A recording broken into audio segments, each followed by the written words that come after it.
Now the interactive transparency tool is one of my favorite tools in CorelDraw, and it's really powerful and easy to use.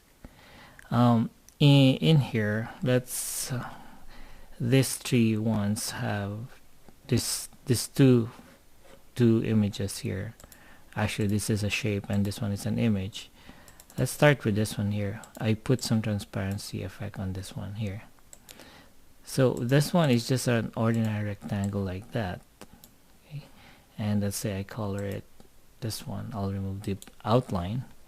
And in order to use the transparency tool, you just go to the icon interactive transparency tool, and I'll click and drag going up, or you can go down like this. Okay. But I'll make it going up. And in here, the slider, you can adjust the slider by click and dragging the slider wherever you want it to slide. And this one too you can adjust. Okay.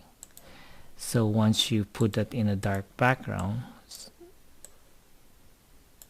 you got that nice transparency effect. Okay.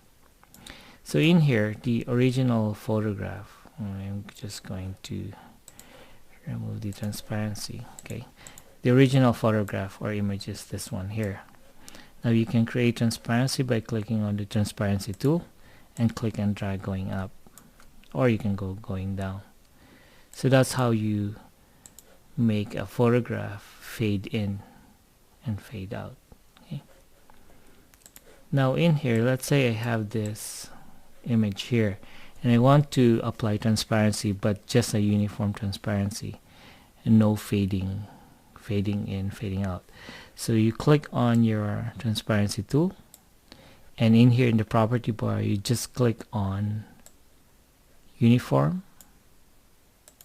and there you got a uniform transparency. And in here you can change the transparency.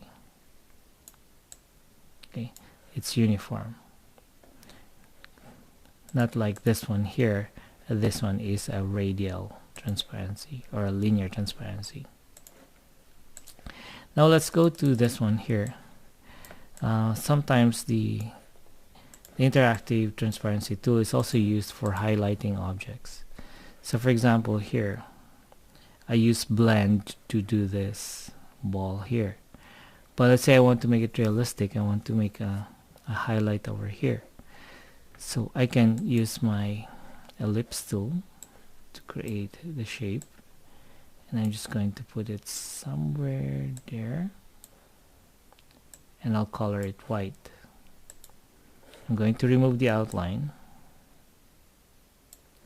Okay, and I'm going to go to my interactive transparency tool, and I click and drag going down there. And if you notice, it created a highlight. Okay, so I can adjust the shape there. Okay, and you can still change the transparency by adjusting the position of the slider and the position of these two boxes here.